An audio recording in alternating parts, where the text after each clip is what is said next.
Prezados irmãos, prezadas irmãs, a primeira leitura que nós acabamos de ouvir enquanto o povo de Deus estava no exílio da Babilônia, Deus, através do profeta Isaías, disse a eles: o Salvador virá e ele realizará milagres entre vós. Aquelas pessoas que viviam no exílio, que sofriam, esperavam por libertação. E Deus disse com palavras muito claras que o Salvador viria e realizaria milagres entre eles. Um dos sinais que o Salvador estaria no meio deles seria a cura dos cegos, dos leprosos, dos mudos e muitos outros milagres. No Evangelho nós acabamos de ouvir o cumprimento daquilo que o profeta havia dito. O Evangelho de hoje é muito especial, é belíssimo. Nós estamos em Israel, mas nós estamos na região de Tiro. A região de Tiro era uma região pagã, uma região onde as pessoas naturalmente não acreditavam em Deus. Por não acreditarem em Deus e estando em um local religioso como Israel, aquelas pessoas sofriam um grande preconceito da sociedade em geral. E dentre aquela sociedade, aquele povo que sofria um grande preconceito dos judeus, havia um homem que era mudo, uma pessoa que não podia ouvir e mal podia falar, uma pessoa que tinha inúmeras dificuldades de comunicação. Naquele período, naquela época, a mulher sofria muito mais do que os homens. Porém, entre os homens, possivelmente este era aquele que vivia a maior dor, o maior sofrimento.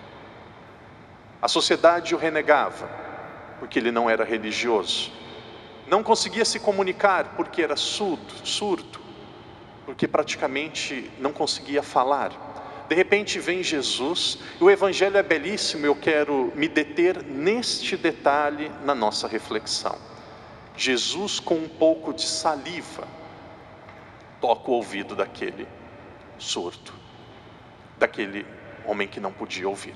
Existe outro Evangelho que diz que um homem mudo, Jesus pega um pouco de terra, cuspe na terra, usa saliva e com aquela terra, com saliva, passa nos olhos daquele homem e ele começa a enxergar. Muitas pessoas, principalmente os jovens, talvez as crianças, vão dizer assim: mas esse Jesus não tinha higiene? Imagina passar saliva na mão e depois passar no meu ouvido. Eu não quero isso de jeito nenhum. Imagina pegar um pouco de barro. A gente usa a palavra saliva para não usar outra palavra que é mais popular, que todo mundo sabe o que o padre quer dizer. Imagina pegar um pouco de barro, colocar saliva no barro, na terra, formar um barro e depois passar nos olhos com saliva. Onde está a higiene? O que nós podemos aprender com tudo isso? Isso daqui se chama medicina natural. As pessoas acreditavam que através do barro e através da saliva as curas podiam acontecer. Nós estamos falando de 2000 anos atrás. Para mim aqui é fantástico. O Evangelho de hoje nos diz sobre a identidade de Jesus. Existem muitas pessoas que pensam que Jesus é como um mágico. De repente a pessoa não tem perna, a pessoa rezou uma Ave Maria e vai sair andando. Tem pessoas que pensam que Jesus é como um mágico. De repente a pessoa tem AIDS, fez o sinal da cruz, está curado, não tem mais nada. Jesus não é um mágico. Jesus é um Deus misericordioso. O Evangelho de hoje nos diz isso com palavras muito claras. Não estou criticando as pessoas que têm um conhecimento muito limitado de Deus. Mas existem marido e mulher, um briga com o outro, ofende o outro, até chegam a vias de fato. De repente chama o padre e diz: padre, vem aqui em casa, joga uma água benta para resolver os nossos problemas. Come on. A solução do seu problema não é água benta, a solução do seu problema é sentar, ter humildade e dialogar. Padre, eu perdi o meu emprego, coloca a mão na minha cabeça que eu vou ter um emprego novo amanhã. Não, Deus ele não é um mágico, Deus ele não é um guru, Deus ele não é uma pessoa que resolve as coisas com um estralar de dedos. Seria muito simples Jesus dizer a ele: você não enxerga, você praticamente não escuta, curado, vai para casa. Ou não precisa nem vir. Não, olha o processo da cura. Jesus tirou ele do meio do povo para evitar sensacionalismo. Tem muitas igrejas protestantes, até alguns católicos, que esse Deus é muito difícil de acreditar. Quando Deus cura, a pessoa tem que gritar e todo mundo tem que ver, e tem que pagar muito caro. Às vezes é muito difícil ser católico. Católico não, muito difícil ser cristão, porque tem que dar muito dinheiro para o pastor lá, senão a cura não acredita. Se tem que ter fé, tem que pagar muito caro. Não, Jesus ele não quer sensacionalismo. Jesus tirou do meio do povo, com os meios naturais, Jesus realizou a cura. Jesus quer ensinar a cada um de nós. Todos nós temos grandes desafios na nossa vida. Alguns têm o desafio de ter pessoas em casa, na família, com uma doença muito grave. Alguns têm o desafio de viver em um casamento, de viver um relacionamento que já está destruído, que é apenas uma aparência. Alguns têm o desafio da depressão. Nós não podemos julgar uma pessoa com depressão. A depressão dói demais. Uma pessoa que tem depressão, há anos atrás nós diríamos que era uma pessoa preguiçosa, que era uma pessoa que não queria enfrentar os problemas. Não, é uma doença, precisa ser tratado. É algo, desculpa, eu não sei se o termo é doença, estou falando o que vem na minha cabeça, mas é algo muito sério, é algo que precisa ser tratado, cuidado. Padre, como que nós podemos enfrentar e como que Deus vai me ajudar a solucionar os meus problemas através dos meios naturais, através dos meios que Jesus quer usar na minha vida? Primeira coisa, Jesus ele não quer só resolver o nosso problema físico, o nosso problema passageiro. Jesus, ele quer nos ensinar com os nossos problemas e ele quer salvar a nossa alma. A situação que nós estamos vivendo, por mais difícil que seja, tem um objetivo: Deus quer salvar a nossa alma. Olhando para a minha história, quando eu tinha 12 anos de idade, eu comecei a jogar voleibol na minha rua, com alguns primos mais velhos, com pessoas mais velhas. E quando eu tinha 13 anos de idade, eu comecei a jogar num grande time da minha cidade.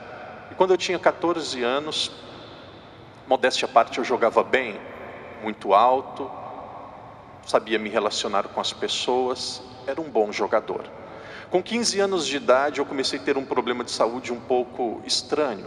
Quando eu fazia muito exercício físico e depois dos jogos, eu começava a urinar sangue. E no começo eu não contava para os meus pais porque eu fiquei muito assustado. Eu jogava, eu fazia exercício físico, de repente eu ia ao banheiro, urinava vermelho, sangue.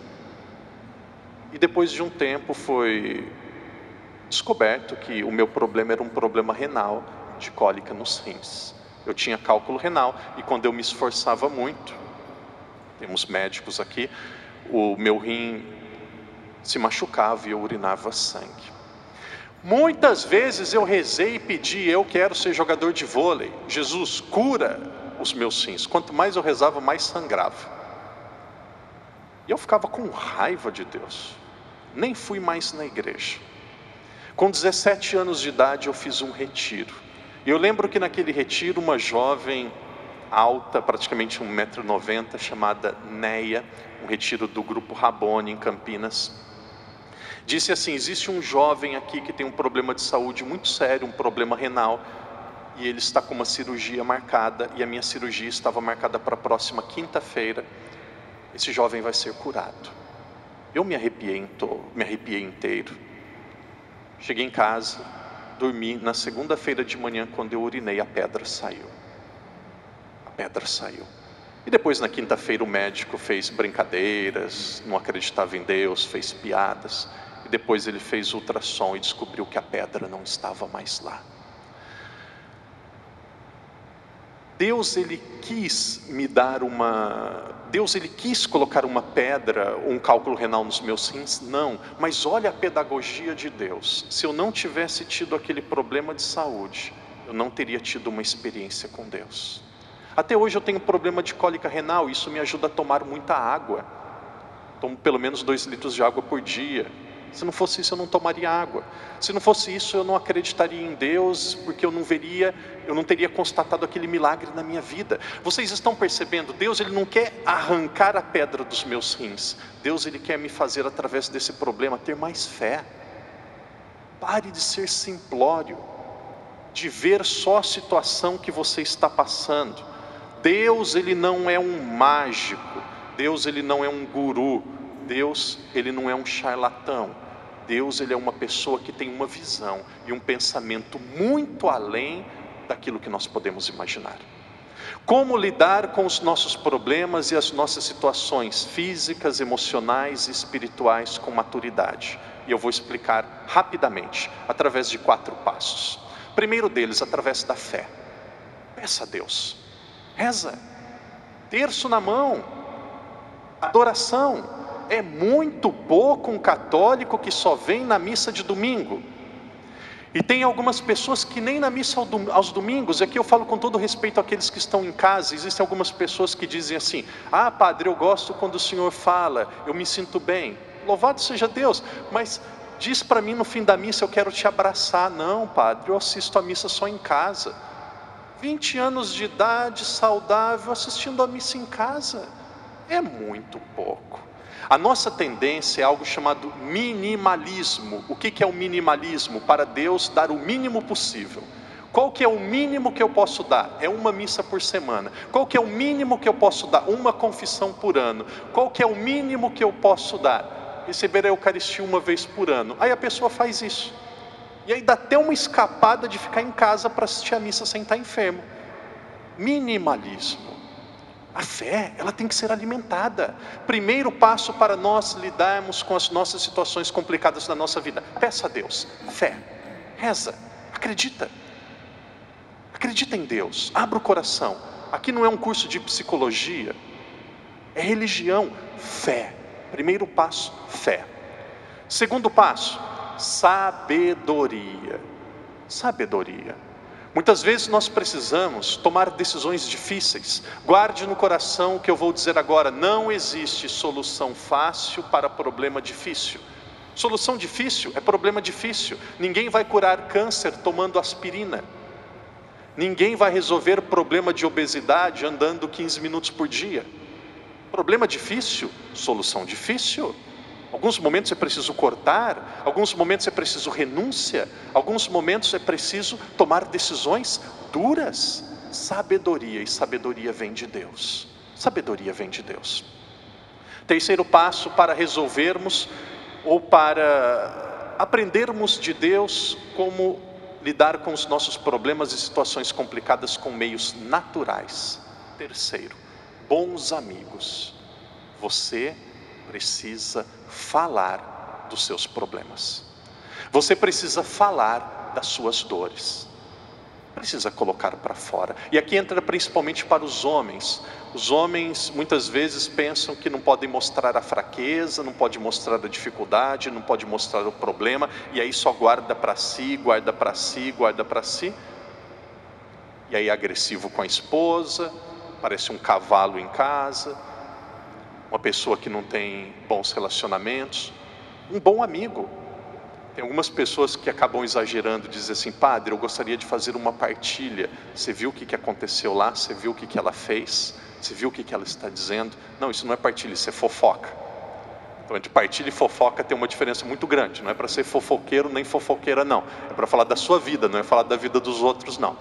Então, bons amigos, é preciso partilhar. Abra o coração, procura um padre. Ah, não confio em padre jovem, aqui tem muito padre idoso. Ah, padre idoso é muito atrasado, procura um padre jovem. Ah, eu não gosto de padre de Macau, vai para Hong Kong. Dá um jeito, abra o coração. Abra o coração, não guarde só para você. Se tem alguma coisa que não é boa fisicamente, tem que colocar para fora. Quarto e último passo, paciência. Tem algumas pessoas que pensam que nós vamos nos relacionar com Deus como nosso melhor amigo por WhatsApp. Você mandou a mensagem, a pessoa leu e já respondeu em 30 segundos. Deus não usa WhatsApp, não. Deus não tem Skype, não. O tempo de Deus é diferente do nosso.